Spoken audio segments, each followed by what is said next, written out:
भारत माता की, भारत माता की। इंकलाब, इंकलाब। अरविंद केजरीवाल, भ्रष्टाचार का एक ही काल, भ्रष्टाचार का एक ही काल। मंच पर उपस्थित हम सबके नेता, राज्यसभा के सांसद आदरणीय संजय भैया जी, उन्हीं के साथ यहां मंच पर उपस्थित राष्ट्रीय संगठन महामंत्री आदरणीय डॉक्टर संदीप पाठक जी, मंच पर उपस्थित हमारे दिल्ली प्रदेश के संयोजक आदरणीय गोपाल राय जी, हमारे राष्ट्रीय सचिव आदरणीय पंकज गुप्ता जी, हमारे दिल्ली विधानसभा के अध्यक्ष आदरणीय रामनिवास गोयल जी, और हमारे बीच में यहाँ मंच पर उपस्थित हमारी कैबिनेट मंत्री अतिशी जी, कैबिनेट मंत्री सौरभ भारद्वाज जी, कैबिनेट मंत्री राजकुमार आनंद जी, कैबिनेट मंत्री कैलाश गहलोत जी, कैबिनेट मंत्री हमारे इमरान हुसैन जी, डिप्टी स्पीकर राखी बिरला जी, मेयर शैली ओबरॉय जी, और सम्मानित सभी हमारे माननीय विधायक, माननीय पार्षद और सामने बैठे हुए हमारे क्रांतिकारी कार्यकर्ता, जांबाज सिपाही साथियों। बड़े विस्तार से संजय भैया ने अभी सारी बातों को ब्रीफ किया है, बड़े विस्तार से सब चीजों को बताया है। लेकिन साथियों, मुझे अभी कुछ दिन पहले एक साथी ने कहा कि भारतीय जनता पार्टी जो शराब घोटाले की, भ्रष्टाचार की बात करती है जी, तथाकथित घोटाले में हमारे लोकप्रिय मुख्यमंत्री दिल्ली के बेटे अरविंद केजरीवाल जी को जेल में डालने का काम किया है।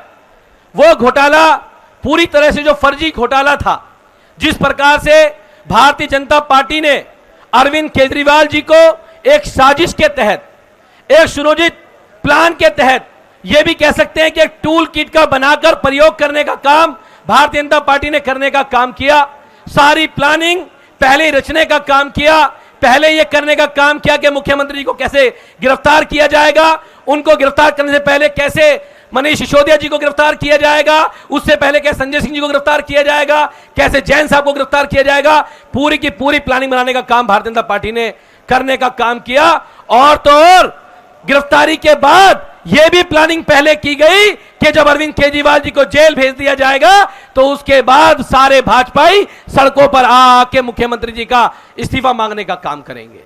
लेकिन साथियों, मैं एक जिम्मेदारी से एक बात कह रहा हूं आज यहां पर, जिस षड्यंत्र से, जिस प्लानिंग से दिल्ली के मुख्यमंत्री अरविंद केजरीवाल जी को गिरफ्तार किया गया है, मैं कहता हूं कि जिस दिन इस घोटाले, इस षड्यंत्र की जांच होगी तो देश के लोगों के सामने बात आएगी कैसे आपके बेटे अरविंद केजरीवाल जी को खत्म करने के लिए, आम आदमी पार्टी को नस्तानबूद करने के लिए क्या षड्यंत्र करने का काम मोदी जी ने करने का काम किया है देश के अंदर। यह सबके सामने आने का काम होगा और सबको इसके बारे में पता लगेगा कि किस प्लानिंग तक ये पहुंच गए। आज जो सामूहिक उपवास हो रहा है, 31 तारीख को जब रामलीला मैदान के अंदर लाखों की भीड़ जमा हुई, बाहर के रोड जमा हो गए, भारतीय जनता पार्टी को लगता था कि अगर अरविंद केजरीवाल जी को गिरफ्तार कर लेंगे तो आम आदमी पार्टी खत्म हो जाएगी, आम आदमी पार्टी नस्तानाबूद हो जाएगी, आम आदमी पार्टी के पास कुछ बचेगा नहीं। लेकिन यह आम आदमी पार्टी है, वो अरविंद केजरीवाल जी हैं। अरविंद केजरीवाल जी एक व्यक्ति नहीं है, अरविंद केजरीवाल जी एक विचार है। और आज इस देश में लाखों अरविंद केजरीवाल सड़कों के ऊपर उतरे हुए हैं, सड़कों के ऊपर खड़े हुए हैं। अरविंद केजरीवाल जी की विचारधारा है साथियों। अरविंद केजरीवाल जी ने इस देश के गरीब बच्चों के लिए एक नई दिशा देने का काम किया, एक गरीब के बच्चे को सपना पूरा करने का काम किया। आज मनीष सिसोदिया जी भी जेल के अंदर हैं, उनका क्या गुनाह है? उन्होंने एक गरीब के बच्चे को सपना पूरा करने का काम किया कि एक गरीब का, रिक्शे वाले का, ऑटो वाले का, सफाई कर्मचारी का बच्चा भी दिल्ली के सरकारी स्कूल में समान शिक्षा पाकर आईएएस और आईपीएस बन सकता है। यह सपना पूरा करने का काम किया। संजय भैया जेल से 6 महीने बाद आए। मैं कभी कभी सोचता हूं इनका गुनाह क्या था। ये तो सरकार में भी नहीं थे उस समय पे, ये तो राज्यसभा के सांसद थे। फिर मुझे पता लगा इनका गुनाह एक था कि अगर देश के सबसे बड़े तानाशाह के सामने लोकसभा के अंदर अगर आप खड़े होकर कहेंगे कि मोदी अडानी भाई भाई देश बेच के खाई मलाई, तो देश के तानाशाह की नजरों में तो खटकना पड़ेगा। देश की तानाशाह की नजरों में खटक गए। और मैं सबको एक बात कहना चाहता हूं, अब की बार ये 2024 का चुनाव है। ये 2024 का चुनाव आम आदमी पार्टी को जिताने का चुनाव नहीं है। ये 2024 का चुनाव कुलदीप कुमार को जिताने का चुनाव नहीं है।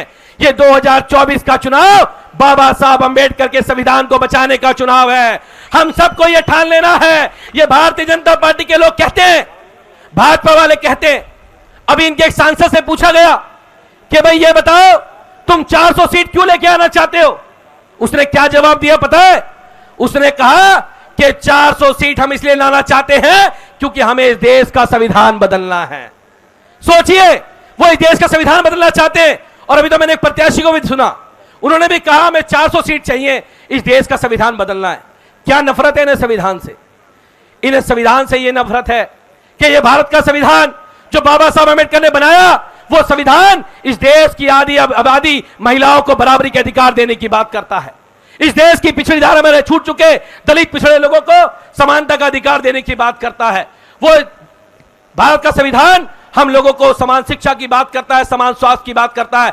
और भारतीय जनता पार्टी के लोग इस देश की आधी आबादी महिलाओं का अधिकार देना नहीं चाहते हैं। वो इस देश के दबे कुचले लोगों से उनके अधिकार छीनना चाहते हैं। वो उनसे शिक्षा का अधिकार छीनना चाहते हैं। इसलिए वो इस देश के संविधान को बदलना चाहते हैं। ये लड़ाई दो पाले में है। एक तरफ वो लोग हैं जो बाबा साहब अम्बेडकर के संविधान को बदलना चाहते हैं, जो इस देश के लोकतंत्र को कुचलना चाहते हैं, जो आपके वोट के अधिकार को छीनना चाहते हैं। और एक तरफ वो लोग हैं जो बाबा साहब अम्बेडकर के संविधान को बचाना चाहते हैं। और हम कह के जाते हैं यहां पर, अगर बाबा साहब अम्बेडकर के संविधान पे आंच आएगी तो अपनी गर्दन भी कटानी पड़ेगी, तो संविधान पे आंच नहीं आने देंगे। ये बात कह के जाते हैं। आज बाबा साहब अम्बेडकर संविधान की बदौलत यहां खड़े हुए, वरना हम क्यों खड़े होते? अरविंद केजरीवाल जी क्या काम कर रहे थे?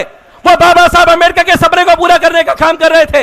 बाबा साहब अम्बेडकर कहते थे कि इस देश के हर दबे कुचले समाज के बच्चे को शिक्षा में बराबरी का अधिकार मिलना चाहिए। उन्होंने बराबरी का अधिकार दिया।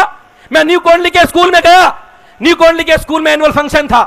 वहां पे टीचर ने बताया मुझे कि सर हमारे 12 बच्चों ने नीट का एग्जाम क्वालिफाई किया है और इनमें से किसी के पापा ऑटो चलाते हैं, किसी का रिक्शा चलाते हैं। आप सोचिए, सरकारी स्कूल में पढ़ने वाले ऑटो रिक्शा वालों के बच्चे आज डॉक्टर इंजीनियर बन रहे हैं। ये सपना किसने पूरा करने का काम किया?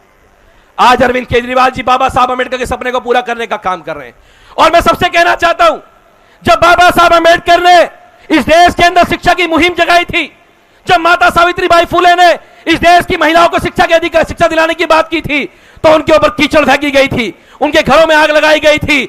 आज वही काम अरविंद केजरीवाल के साथ किया जा रहा है। लेकिन ना बाबा साहब अम्बेडकर रुके थे, ना सावित्रीबाई फुले रुकी थी, और ना अरविंद केजरीवाल रुकेंगे। कह के जाता हूं यहां पे, आज कोई नहीं रुकेगा। हम इस देश में सबको समान अवसर देने की बात करेंगे। तो साथियों, यह समय इस देश के संविधान को बचाने का है। और मुझे बाबा साहब अम्बेडकर की एक बात याद आती है। बाबा साहब अम्बेडकर जब पार्लियामेंट से बाहर निकल रहे थे, जब उन्होंने महिलाओं को, पिछड़ों को, गरीबों को वोट का अधिकार दिया, तो बाबा साहब अम्बेडकर बाहर निकले। उनसे पूछा कि बाबा साहब अम्बेडकर आप इतने खुश क्यों? तो उन्होंने कहा कि आज मैंने रानी के पेट का ऑपरेशन कर दिया है और आज के बाद रानी के पेट से राजा पैदा नहीं होगा, जनता के वोट से राजा पैदा होगा। जनता के वोट से राजा पैदा होगा। यह अधिकार मोदी जी को चुभता है। वो इलेक्टेड लोगों के ऊपर सिलेक्टेड लोगों को बैठाना चाहते हैं। वो चाहते हैं कि इलेक्टेड सरकार को उखाड़ के एक लेफ्टिनेंट गवर्नर के माध्यम से, एक वायसराय के माध्यम से सरकार को चलाना चाहते हैं। वो सरकार चलाना चाहते हैं। आप सबको यह ध्यान रखना है साथियों कि इस देश में हमारा वोट का अधिकार है, तभी हम लोग सुरक्षित हैं। तभी हम किसी नेता को पकड़ के कह पाते हैं कि हमने तुझे वोट दिया था 5 साल पहले, हमारे काम कर, नहीं करेगा तो बदल दिया जाएगा। आपके पास मौका आ चुका है। हम तो कहते थे कि 2029 में अरविंद केजरीवाल जी देश के बड़े नेता होंगे। 2029 में हम लोग मिशन लेके चल रहे थे, लेकिन मोदी जी की हरकत ने तो 2024 के अंदर ही अरविंद केजरीवाल जी को एक राष्ट्रीय नहीं, अंतर्राष्ट्रीय नेता बनाने का काम करने का काम किया है। और मैं कहता हूं कि अभी संजय भैया ने बताया था कि जो जो नेता जेल के अंदर गए हैं वो कहीं ना कहीं बड़े लोग बन के निकले हैं। मैं आज इस मन से कह के जा रहा हूं कि इस देश के प्रधानमंत्री एक दिन अरविंद केजरीवाल बनेंगे। ये बात कह के जा रहा हूं, 100% बनेंगे इस देश के। और उसके बाद भारतीय जनता पार्टी से हिसाब होगा। तोता और मैना का हिसाब भी होगा, ईडी और सीबीआई का हिसाब भी होगा। और ईडी और सीबीआई वालों से कहना चाहता हूं, भाई आप संवैधानिक संस्थाएं हैं, इतने तानाशाही के उसमें मत दबो, इतनी चापलूसी मत करो। तुमने भी इस संविधान की कसमें खाई हैं। कम से कम उनको सोचो, अपने बच्चों को कल क्या मुंह दिखाओगे? तुम्हारे बच्चे पूछेंगे कि जब देश बर्बाद हो रहा था, देश लुट रहा था, देश अडानी जैसे लोगों के हाथ में बिक रहा था, उस समय पर ईडी और सीबीआई विपक्ष के नेताओं के यहां रेड मारने का काम कर रही थी, उनको जेल में डालने का काम कर रही थी। एक बात और कहता हूं, भाजपा वालों को लगता होगा कि अरविंद केजरीवाल जेल चले गए। भाजपा वालों, अरविंद केजरीवाल जी जितने खतरनाक भाजपा के लिए जेल के बाहर थे, उससे ज्यादा खतरनाक जेल के अंदर है। बता देता हूं आपको, उससे ज्यादा खतरनाक जेल के अंदर है। अब भाजपा वाले कह रहे हैं, संजय भैया, भाजपा वाले आज का कह रहे हैं कि भाई तुम्हारे तो नेता जेल चले गए, अब तुम्हारा प्रचार कौन करेगा? हमारा प्रचार तो मोदी जी करेंगे, भाजपा वाले कह रहे हैं। मैं उनको कहना चाहता हूं एक बार कि भाई, जब तानाशाही बढ़ जाती है तो जनता खड़ी हो जाती है, और अब की बार यह चुनाव देश की जनता लड़ेगी, दिल्ली की जनता लड़ने का काम करेगी। हमारे लिए घर घर जाके प्रचार, हमारी जनता जा जाके घर घर वोट मांगने का काम करेगी।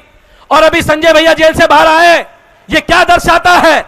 यह दर्शाता है कि आम आदमी पार्टी कट्टर ईमानदार पार्टी है, कट्टर देशभक्त पार्टी है। देर हो सकती है लेकिन अंधेर नहीं हो सकती। सच्चाई और ईमानदारी की जीत होगी। संघर्ष लंबा सही, लेकिन लड़ेंगे और जीतेंगे। और एक बात और कह रहा हूं कि दिल्ली के लोगों, अब की बार वोट का जवाब जेल का जवाब, जेल का जवाब, जेल का जवाब, जेल का जवाब। अब जनता कह रही है कि मोदी जी का देखो खेल, केजरीवाल जी को भेज दिया जेल, और अब जनता कह रही है कि जेल का जवाब वोट से देंगे। और दिल्ली का एक एक बच्चा खड़ा हुआ है, देश का एक एक लोग खड़े हुए हैं, और जेल का जवाब वोट से देंगे। और मैं भारतीय जनता पार्टी को कह के जा रहा हूं कि अब की बार भारतीय जनता पार्टी दिल्ली से तो सातों की सातों सीटें हारने जा रही है। यह बात पूरी जिम्मेदारी से आज यहां कह के जा रहा हूं। आज जब गली गली के अंदर जा रहे हैं तो हमारी माताएं बहनें बोलती हैं, इन्होंने अरविंद केजरीवाल जी को गिरफ्तार कर लिया। क्या गुनाह किया था उन्होंने? अभी मैं दल्लूपुरा में गया था, वहां से आ रहा हूं, एक माता जी आई, उन्होंने कहा कि अरविंद केजरीवाल ने मुझे रामेश्वरम भेजने का काम किया है, अरविंद केजरीवाल जी ने मुझे त्याग करने का काम किया है। मेरा बेटा जो काम नहीं कर पाया, वो घर के बड़े बेटे अरविंद केजरीवाल जी ने करने का काम किया है। वो काम अरविंद केजरीवाल जी ने करने का काम किया है। आज दिल्ली के लोग उन्हें बेटा मानते हैं, अपना भाई मानते हैं। और एक बात और बता दूं, जब एक घर परिवार के अंदर अगर 4 बेटे भी होना, और पता हो कि 4 पैसे वाले भी है, दबंग भी है, उनमें कोई एक छोटा हो, वो गरीब हो, उसे पैसा ना हो, लेकिन अगर बड़े वाले भी उस पर वो कुछ करते हैं, दबाव बनाते हैं, तो मां बाप भी अपने उस बेटे के साथ खड़े होते हैं जिसपे तानाशाही लागू की जाती है। आज अरविंद केजरीवाल जी के ऊपर संकट है, आप सब दिल्ली वालों को उनके साथ खड़ा होना पड़ेगा, इस लड़ाई में आगे बढ़ना पड़ेगा। आप सब ने मुझे यहां बोलने का मौका दिया, उसके लिए बहुत बहुत धन्यवाद। और अरविंद केजरीवाल जी के साथ कट्टर ईमानदारी से खड़े हैं, खड़े थे और खड़े रहेंगे। कोई ताकत नहीं है मोदी जी या भाजपा की कि आम आदमी पार्टी के विधायकों को, एक कार्यकर्ता को तोड़ के दिखा दे। मैं जिम्मेदारी से यह बात कह रहा हूं, कोई तोड़ के नहीं दिखा सकता। सारे लालच दे लिए, 25 करोड़ का ऑफर भी दे लिया सबको, मंत्री पद का ऑफर भी दे लिया, लेकिन मोदी जी को पता नहीं है भाई, हम तो गरीब बेटे बेटियां हैं। मैं तो एक सफाई कर्मचारी का बेटा हूं, पूर्वी दिल्ली की सीट पर चुनाव लड़ रहा हूं, जनरल सीट है। कभी किसी ने सोचा नहीं था कि सफाई कर्मचारी का बेटे को भी कोई टिकट दे सकता है। ये सपना अगर किसी ने पूरा करने का काम किया तो इस देश के अंदर एक नेता है अरविंद केजरीवाल, जो समानता की बात करते हैं। उन्होंने दिखाने का काम किया। वो हमेशा एक बात बोलते हैं संजय भैया कि अगर आप में प्रतिभा है तो आपके पास पैसा आपके बच्चे की पढ़ाई में बाधा नहीं बनेगा। आज उन्होंने साबित कर दिया कि अगर आप में टैलेंट है तो आपकी जाति, आपका पैसा, आपका परिवार, उसमें बाधा नहीं बनेगा, आप भी कहीं चुनाव लड़ सकते हो। ये कहने का काम अरविंद केजरीवाल जी ने करने का काम किया। तो ऐसे नेता को मोदी जेल में डाला और देश के लोग, देश की जनता उन्हें जवाब देने का काम करेगी। बहुत बहुत धन्यवाद, बहुत बहुत आभार। भारत माता की। अगर आप ये वीडियो YouTube पर देख रहे हैं तो हमारे चैनल को सब्सक्राइब करें और बेल आइकन को दबाना ना भूलें। अगर आप Facebook पर ये वीडियो देख रहे हैं तो हमारे पेज को लाइक करें।